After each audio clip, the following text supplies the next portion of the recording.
Hallelujah. इर्मिया 2:13.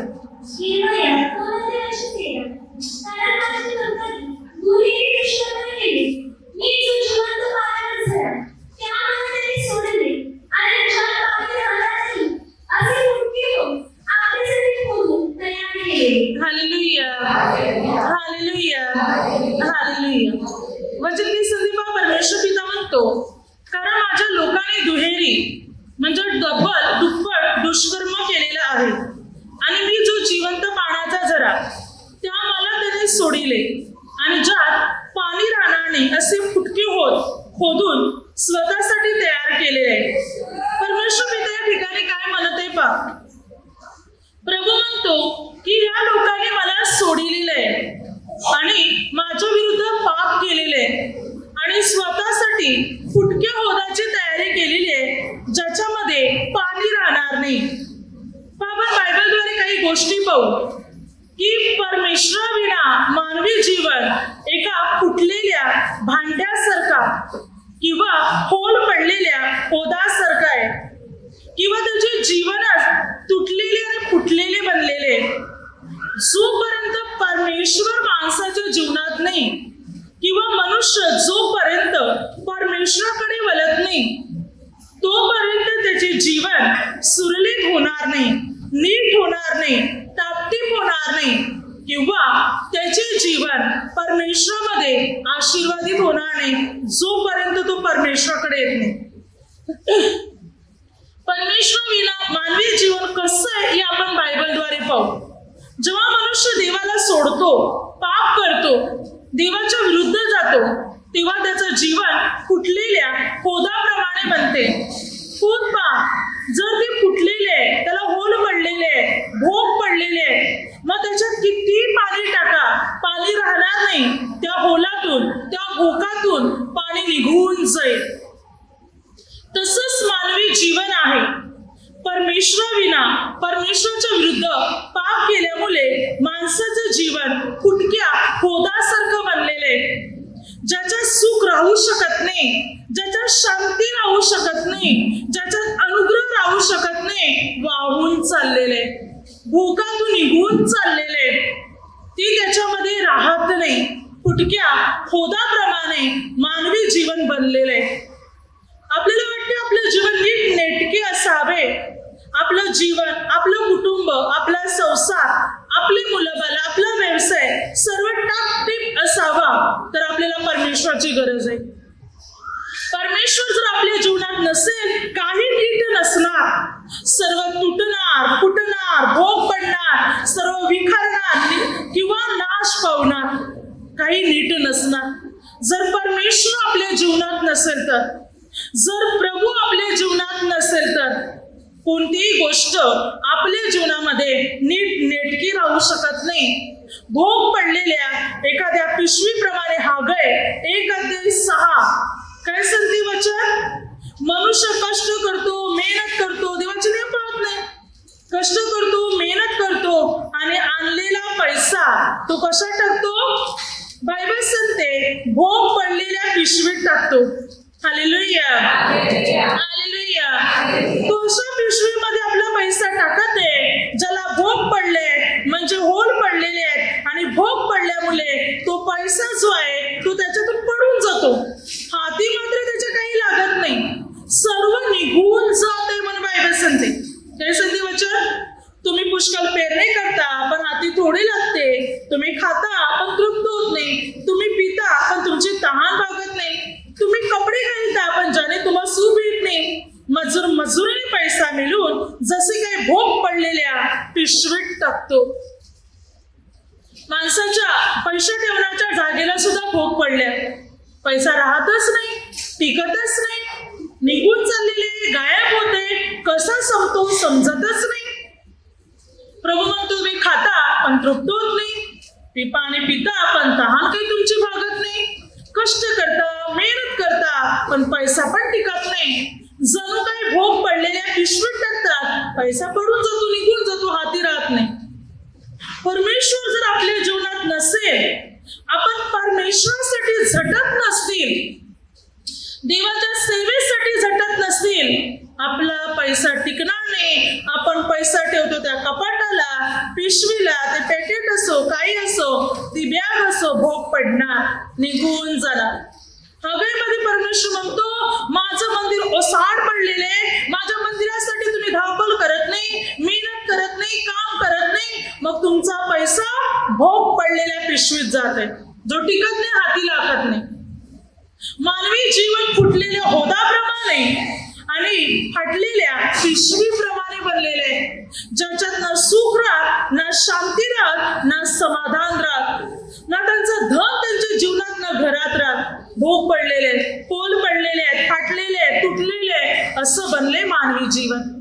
जर मनुष्य परमेश्वरासाठी झटायला तयार नाही, देवाची सेवा करायला तयार नाही, पवित्र जीवन जगायला तयार नाही, तर खरोखर त्याचं जीवन एखाद्या फुटलेल्या मटक्याप्रमाणे बनलं जाईल, जे पुन्हा जोडता येत नाही. असं जीवन त्याचं बनेल जर तो परमेश्वरामध्ये वाढायला तयार नसेल तर. फुटणार, तुटणार, भोग पडणार, असं बनणार त्याचं जीवन. बायबल काय सांगते पहा, वचन काय सांगत आहे. इर्मिया पुस्तकामध्ये 19 अध्याय, परमेश्वर पित्याने म्हटलं कुंभाराकडे जा. तेव्हा तो कुंभाराकडे गेला. परमेश्वराने म्हटलं की कुंभाराकडून एक बनवलेले मटके घे. आणि इर्मिया संदेष्टाने ती मटके, मातीचे मटके घेतले. तेव्हा परमेश्वर पित्याने म्हटलं की या लोकांबाबतीत संदेश देऊन सांग. आणि लोक माझ्या ऐकायलाच तयार नाही. यहुदी लोक, यरूशलेमच्या लोकांना सांग की मात्र अपराधामध्ये जीवन जगत आहेत, माझ्या विरुद्धात, माझ्या विरुद्ध म्हणजे मला जे आवडत नाही अशा गोष्टी मात्र ते करत आहेत. त्यांना मी हाक मारली, मी त्यांना बोलाविले, पण माझ्याकडे येण्यासाठी ते तयार नाहीत. ते आपल्या पापामध्ये जीवन जगत आहे, तसं वाईट करतील असं माझ्या ध्यानी पण आलं नव्हतं. अशा प्रकारे ते वागत आहेत, म्हणून ते मटके फोड आणि त्यांना सांग, अशीच होईल तुमची परिस्थिती या फुटलेल्या मटक्याप्रमाणे, या फुटलेल्या भांड्याप्रमाणे.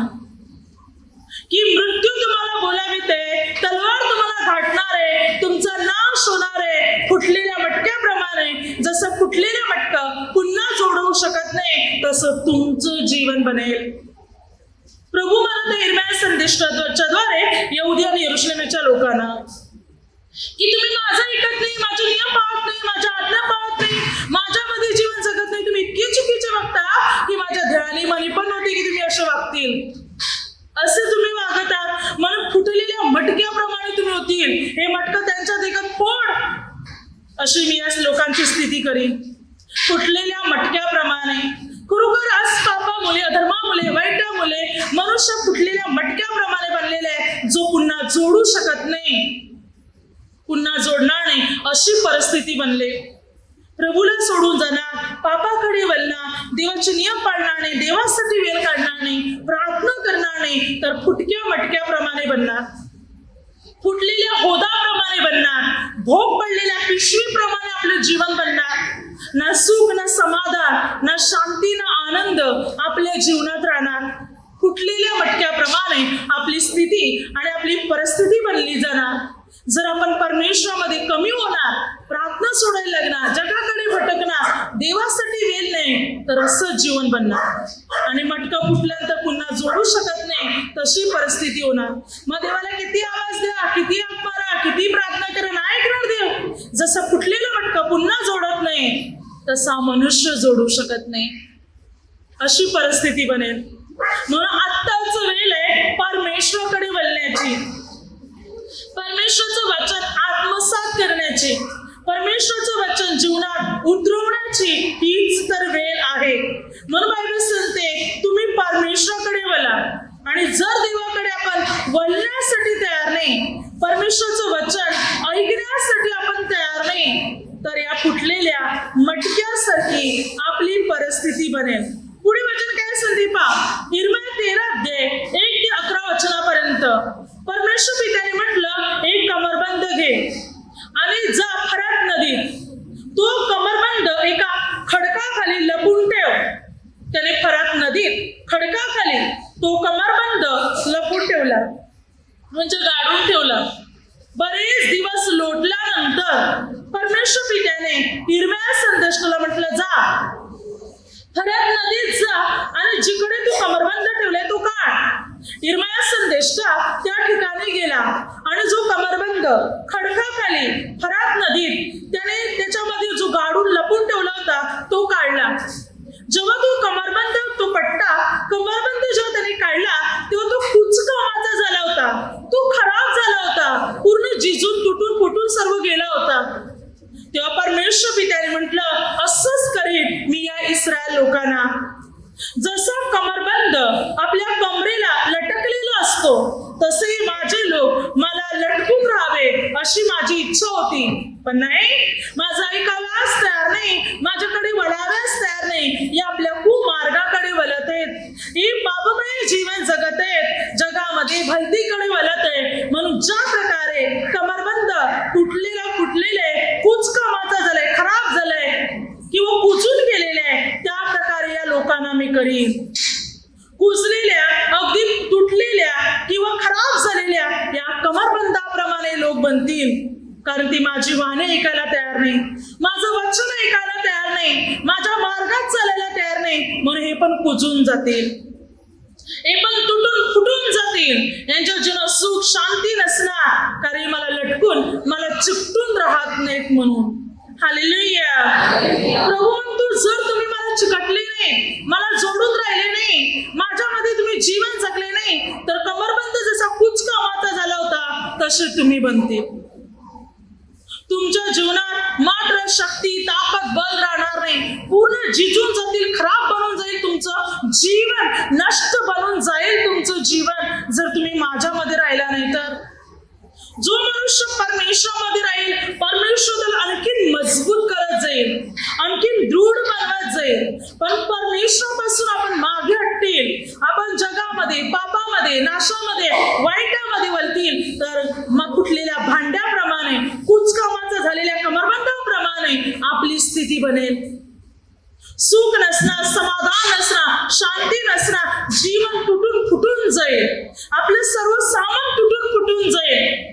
कशात जीव, कशात शांती, कशात आनंद राहणार नाही, सर्व नष्ट होणार, भस्म होणार. जर आपलं जीवन परमेश्वरामध्ये नसेल तर, आपण परमेश्वराच्या वचनात चालायला तयार नसेल, देवासाठी वेळ काढायला तयार नाही, देवाच्या मार्गात चालायला तयार नाही, तर सुख कसं येणार आपल्या जीवनात, प्रगती कशी होणार आपल्या जीवनाची, मुलीच होऊ शकत नाही. म्हणून आपलं जीवन आपल्याला परमेश्वरामध्ये घडवायचंय, तरी मजबूत राहील. परमेश्वरामध्ये नाही, तुटून फुटून जाईल, नष्ट होईल. बायबल काय सांगते पहा, वचन सांगते प्रेषितांच्या कृत्यामध्ये 27 अध्याय 9 ते 44. जेव्हा संत पौल 276 लोक, हे सर्व लोक मात्र एका जहाजामध्ये बसून जात होते. त्यावेळेला पौलाला कैदी केले होते आणि हे सर्व लोक एका मोठ्या जहाजामध्ये होते, मोठ्या बोटीमध्ये. तेव्हा मात्र त्यांच्या बरोबर शताधिपती होता, ज्याच्या बरोबर ही सर्व कैदी होते, पौल होता आणि बाकी सर्व माणसे. आता हे समुद्रातून प्रवास करत होते. त्या पौलाने त्यांना म्हटलं, आपण या वाटेने नव्हे, या दिशेने आपण दुसऱ्या दिशेने जाऊ, कारण या दिशेने जाणं धोक्याचं आहे. परंतु पौलाचं ऐकायला शताधिपती तयार नव्हता. शताधिपतीने जे तारू जे होतं, जे जहाज होतं, त्याच्या मालकाचे आणि जो तांडेल होता त्याच्या म्हणण्याकडे लक्ष दिलं, पण पौलाकडे लक्ष दिलं नाही. बघा, पौल परमेश्वराचा सेवक होता, परमेश्वर पिता पौलाला शिकवत होता कोणत्या मार्गाने जावं, पण पौलाचं ऐकायला शताधिपती, तांडेल किंवा त्या मात्र बोटीचा जो मालक होता ऐकायलाच तयार नाही. आता बघा, जो तांडेल होता मालक, त्याला माहिती ते बोटी चालवत होती समुद्रात, त्यांना माहिती होतं कोणत्या वाटेने जायचं नाही जायचं. आता पौल तर बोटी चालवत नव्हता, पण पौलाला कळालं, पण त्याला नाही कळालं. पौलाला कळालं कारण पौल देवाचा सेवक होता, पण जो बोट चालवणारा होता, तारू चालवणारा, जहाज चालवणारा, त्याला समजलं नाही. त्यामुळे पौलाचं ऐकायला तयार नाही. त्याने विचार केला, पौलाला काय माहिती, यो तर कैदी आहे, थोडं बोटी चालवतो, यो व्यवसाय करतो, आम्ही बोटी चालवणार आहे, मी तर तांडेल आहे, बोट चालवतो, आणि हा तर मात्र बोटीचा मालक आहे, आम्हाला माहिती. याला काय माहिती? पौलाचं ऐकलं नाही, परमेश्वराचं वचन मात्र मान्य केलं नाही. पौलाने एवढं समजवलं तरी ऐकायला तयार नाही. सरदेशाने पुढे जाऊन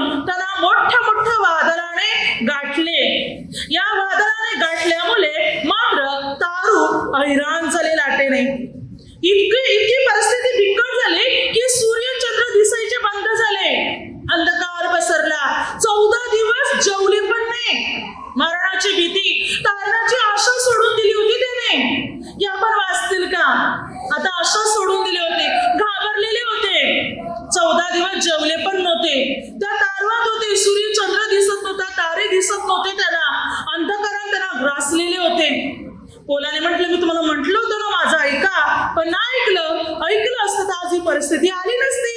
आता ऐका, परमेश्वराने मला पुढे काय सांगितले. ज्या प्रभूची मी सेवा करतो, ज्या प्रभूचं मी कार्य करतो, त्या प्रभूने मला सांगितले या तारवाचा नाश होईल, पण या तारवामध्ये जे लोक आहेत त्यातल्या एकाच्याही जीवाचा नाश होणार नाही. आपल्याला एका बेटावर उतरावं लागेल, हे टारू तुटून फुटून जाईल, पण देव आपल्याला वाचवेल, कारण ज्या प्रभूची मी सेवा करतो तो प्रभू माझ्या बरोबर आहे. Hallelujah, hallelujah. पुढे जाऊन मात्र ते एका बेटावर उतरले. परमेश्वराने त्यांना मार्ग मोकळे केले, त्या बेटावर उतरले आणि ते तारू जे होते तुटून फुटून गेले. त्याच्या मालाचा नाश झाला, तारवाचा नाश झाला, पण पोल आणि 276 लोक एका बेटावर उतरले आणि त्यांचे प्राण वाचले. जर पोल त्यांच्यात नसता तर त्याच्यातला एकही मनुष्य वाचू शकला नसता, पण देवाने पोलाकरता त्यांना वाचवलं. बघा, जर त्याच वेळेला त्यांनी वचन ऐकलं असतं, वचन पाळलं असतं, तर इतके दिवस त्याला त्रास सहन करावा लागला नसता, किंवा त्यांचे तारू फुटून तुटून गेलं नसतं, मालाचं पण नुकसान झालं नसतं. पण न ऐकल्यामुळे सर्व तुटून फुटून गेले. जो परमेश्वरचं ऐकणार, परमेश्वर त्याच्या जीवनात कार्य करणार, परमेश्वर त्याच्या हर एक गोष्टीला आशीर्वादित करणार. पण जो परमेश्वरचं ऐकणार नाही, त्याचं सर्व तुटणार फुटणार नष्ट होणार, त्याच्यावर देवाचा अनुग्रह नसणार, त्याचं जीवनही आणि त्याच्या प्रत्येक वस्तूही तुटून फुटून जाणार, नष्ट होणार, नाहीसे होणार, जर तो परमेश्वरचं वचन ऐकायला तयार नसेल तर. Hallelujah, hallelujah. आपला परमेश्वर जिवंत देव आहे, आपल्याला अनुग्रह देणारा परमेश्वर आहे, आपल्याला आशीर्वादित करणारा परमेश्वर आहे, जो आपल्या जीवनात अद्भुत रीतीने कार्य करतो, आपली बंधने तोडतो, आपल्या समस्येतून आपल्याला मुक्त करतो, आपल्या संकटातून आपल्याला सोडवतो, तो म्हणजे परमेश्वर. आणि खरोखर आपण प्रभूमध्ये जीवन जगणार तर प्रभू आपल्याला अनुग्रह देणार, प्रभू आपल्याला आशीर्वादित करणार, प्रभू आपली बंधने तोडणार. योशपट राजा 2 इतिहास 20:35-37 बायबल सांगते योशपट राजाला देवाने भरपूर आशीर्वादित केलं होतं. धन मान याच्याने देव त्याला संपन्न समृद्ध बनवलं होतं. परंतु बायबल सांगते या योशपट राजाने आहाजाची झूट केली. इस्रायलचा राजा आहाजा याच्याशी झूट केली, मैत्री. आणि मात्र या दोघांच्या बोटी ज्या होत्या, तारू जी होती, जहाज एकत्र गेले. आणि मात्र बायबल सांगते की परमेश्वरचा सेवक वचन सांगते की अलियाजर बिन दोदाभाऊ त्याच्याकडे आला आणि या परमेश्वराच्या सेवकाने म्हटलं, तू एका दुष्ट माणसाची संगत पकडलेली आहे, देवाच्या विरुद्ध वागणाऱ्या माणसाची संगत पकडलेली आहे, म्हणून तुझी जहाजे तुटून फुटून जाणार, एक पण पोचणार नाही. आणि खरोखर योशपट राजाची सर्व जहाजे वचन सांगते तुटून फुटून गेली. देवाने सर्व त्याची कामे मोडून टाकली, कारण का एका दुष्ट माणसाची संगत पकडली. बघा, देव आपल्या बरोबर आहे, पण आपण एखादं वाईट करणारा, परमेश्वराच्या विरुद्ध वागणारा, देवाला सोडून जाणारा अशा व्यक्तीची पण संगत पकडली तर आपल्या व्यवसायावर, आपल्या जीवनावर, आपल्या कुटुंबावर, आपल्या सर्वस्वावर परिणाम होईल. योशपट राजाने एक दुराचारी माणसाची संगत पकडली, सर्व जहाजे तुटून फुटून गेली. आणि दुसऱ्यांदा त्याने जहाज बनवली, तेव्हा हाजा परत आला. तेव्हा योशपट राजाने म्हटलं, नाही, माझी जहाज तुझ्या बरोबर जाणार नाही आणि तुझी जहाज माझ्या बरोबर जाणार नाही. मग योशपट राजाला एकदा चटका लागला, त्या पुन्हा त्याने संगत पकडली. Hallelujah, hallelujah. बायबल काय सांगते पहा, वचन काय सांगते आपल्याला, की जर आपण परमेश्वरामध्ये जीवन जगणार, देवाशी जोडून राहणार, तर आपलं सर्व नीट नेटके चालणार. पण परमेश्वराचे नियम मोडणार, सर्व तुटणार फुटणार, भोग पडणार, रोल पडणार, सर्व सुख शांती वाहून जाणार, निघून जाणार, हाती काहीच राहणार नाही, आपल्या हाती काही लागणार नाही. जर परमेश्वराच्या विपरीत आपण जीवन जगत आहोत, सर्व नष्ट होणार, सर्व तुटून फुटून जाणार, सर्व खराब होणार. बायबल सांगते. वचन पुढे काय सांगते पहा, यशाया पुस्तकामध्ये 30 अध्याय 12-14 वचना, मटक्याच्या सपाटासारखा मी त्यांचा चुराडा करेन, कारण त्यांनी माझी वचने धिक्कारलेली आहे. परमेश्वराच्या पवित्र वचनाचा त्याने धिक्कार केलेला आहे, म्हणून मटक्याच्या सपाटासारखा मी त्यांचा चुराडा करेन. मटके फुटल्यानंतर त्याच्यातली खापरी पाणी घेण्यासाठी सुद्धा उपयोगी पडत नाही, तसं मी त्यांचं जीवन बनवीन. बघा, मटके जर एखाद्या दगडावर पडले, मातीचे मटके दगडावर पडले, पूर्ण तुटून फुटून जाणार, त्याची चांगली खापरी पण राहणार नाही पाणी घ्यायला. परमेश्वर म्हणतो, जसे मटक्याची खापरी पण राहणार नाही पाणी घ्यायला, तशा प्रकारे त्याला मी फोडून तोडून टाकेन. का? कारण त्याने माझी वचने धिक्कारलेली आहेत म्हणून, माझ्या वचनाचा अपमान केलेले आहे, पवित्र वचनाचा अपमान केलेले आहे, माझे नियम मोडलेले आहेत, मला माझ्या मार्गाला अनुसरून तू चालत नाही. म्हणून जसं मटके फुटते, त्याची खापरी पाणी घेण्यास योग्य पडत नाही, तसं मी त्याचं जीवन बनवीन. म्हणजे त्याला इतकं तोडून पडून टाकी का काही त्याचं काही धड म्हणून राहणार नाही, त्याचं काही नीट म्हणून राहणार नाही, जर तू माझ्या वचनाचा धिक्कार करत असेल तर.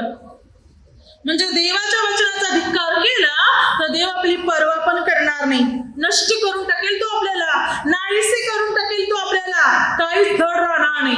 मग किती ओरडा, पश्चाताप करा, देवाला आवाज द्या, नाही ऐकणार देव. संधी अनेक वेळा देऊन जर परमेश्वराकडे वळत नाही, त्याचे नियम पाळत नाही, तर त्या फुटक्या मटक्यासारखे, फुटक्या भांड्यासारखे बनणार, खापरी सुद्धा राहणार नाही पाणी घेण्यासाठी. इतकं जीवन लाचार बनलं जाईल जर परमेश्वराच्या वचनाचा आपण धिक्कार करणार, देवाच्या सेवेचा, कार्याचा, प्रार्थनेचा धिक्कार करणार, अशी परिस्थिती बनेल की आपण विचार पण करू शकत. म्हणून वेळ आहे की परमेश्वराकडे वळण्याची, परमेश्वराचे नियम पाळण्याची. जर आपण देवाचे वचन पाळणार तर देवाचं वचन आपली प्रगती करत जाणार, आपली भरभराट करत जाणार. नाही पाळणार तर इर्मया 23:29 प्रभूचं वचन हातोड्यासारखं आहे, जे खडकाचे पण तुकडे तुकडे करणार आहे, फोडून टाकणार आहे. देवाचं वचन पाळलं तरी वचन आपली मजबूती करेल, नाही पाळलं तरी वचनच आपल्याला तोडून फोडून टाकेल. खडकाला फोडून टाकणार आहे, त्याचे तुकडे तुकडे करणार आहे वचन. म्हणून देवाच्या वचनात आपल्याला चालायचंय, प्रभूच्या मार्गात, प्रभूच्या सेवेत चालायचंय, म्हणजे आपल्या जीवनाला महत्व राहील. सूत्रसंहिता 31:12 स्मरणातून गेलेल्या मृतासारखा माझा विसर पडलाय, फुटक्या भांड्यासारखा मी झालो आहे. काय म्हणतो दावीद? तू म्हणत आहे 31:मध्ये, त्या ठिकाणी तो आपलं पाप कबूल करताना म्हणत आहे. 31 स्तोत्रसंहिता 31:10 मध्ये म्हटलेले की माझ्या पापामुळे मी छिन्न झालेले, म्हणजे जणू काही माझी ताकद सुद्धा संपलेली आहे, माझे हाडे जीर्ण झालेले आहे, माझ्या दुष्टाईने माझी शक्ती संपवलेली आहे.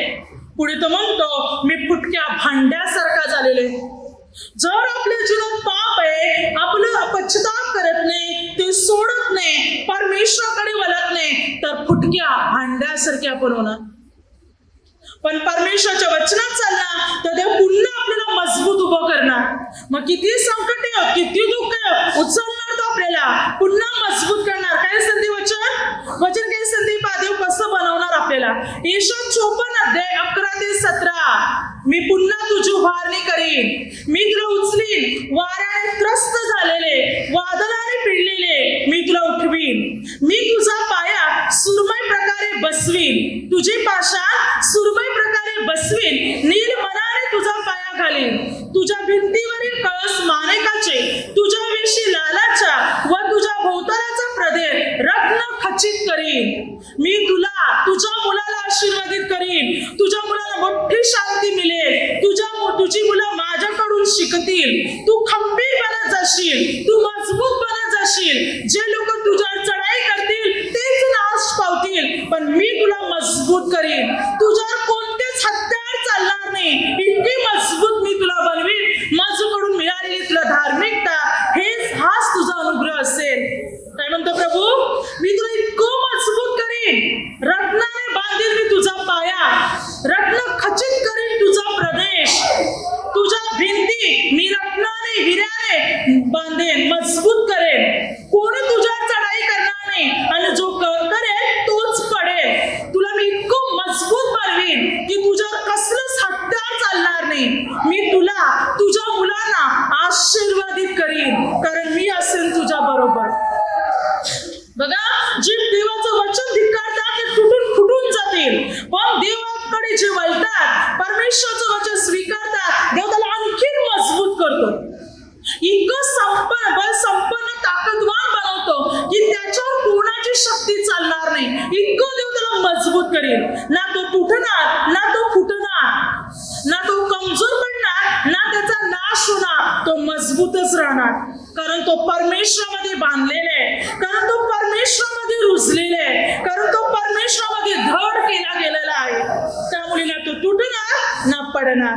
परंतु जे देवाच्या वचनात चालत नाही, देवाचं वचन धिक्कारतात, पापात, नाशात, वाईट जीवन जगतात, ते मातीच्या मटक्यासारखे फुटून जातील. फुटक्या होदाप्रमाणे त्यांची स्थिती बनेल. ना सुख, ना शांती, ना आनंद.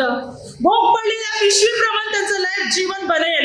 ना पैसा टिकणार, ना सुख टिकणार, का आयुष्य टिकणार नाही त्यांच्या जीवनामध्ये. अशी परिस्थिती बनेल. खराब कमरबंदाप्रमाणे, कामाच्या कमरबंदाप्रमाणे, कुजलेल्या कमरबंदाप्रमाणे त्याची स्थिती बनेल. त्याला कोणी विचारणार नाही. ते अपमानित, लज्जित आणि फजित जीवन जगतील जर परमेश्वर त्यांच्या जीवनात नसेल तर. आज प्रभू संधी देते त्याच्याकडे वळण्याची, त्याची आराधना करण्याची, त्याच्या मार्गात चालण्याची. खरोखर जर आपण प्रभूमध्ये मनापासून ना, तो आपली मजबूत उभारणी करेल, आपल्याला आणखी मजबूत करेल. पण प्रार्थना सोडणार, पापाकडे, जगाकडे, भलतीकडे वळणार, चुकीचं जीवन जगणार, तर फुटलेल्या मटक्याप्रमाणे बनणार. सावध असा. परमेश्वर कोणाला अनुग्रह देतो? जो परमेश्वराचे कायदे कानून पाळतो, जो परमेश्वराचं वचन पाळतो, त्याला परमेश्वर अनुग्रह देतो. जो परमेश्वराचे नियम पाळत नाही, वचनाप्रमाणे चालत नाही, त्याच्यावर परमेश्वराचा क्रोध होतो. Hallelujah, hallelujah, hallelujah. आता मला शब्दाद्वारे जे काही चुकलं असेल त्याबद्दल मला क्षमा असेल. हालेलुया.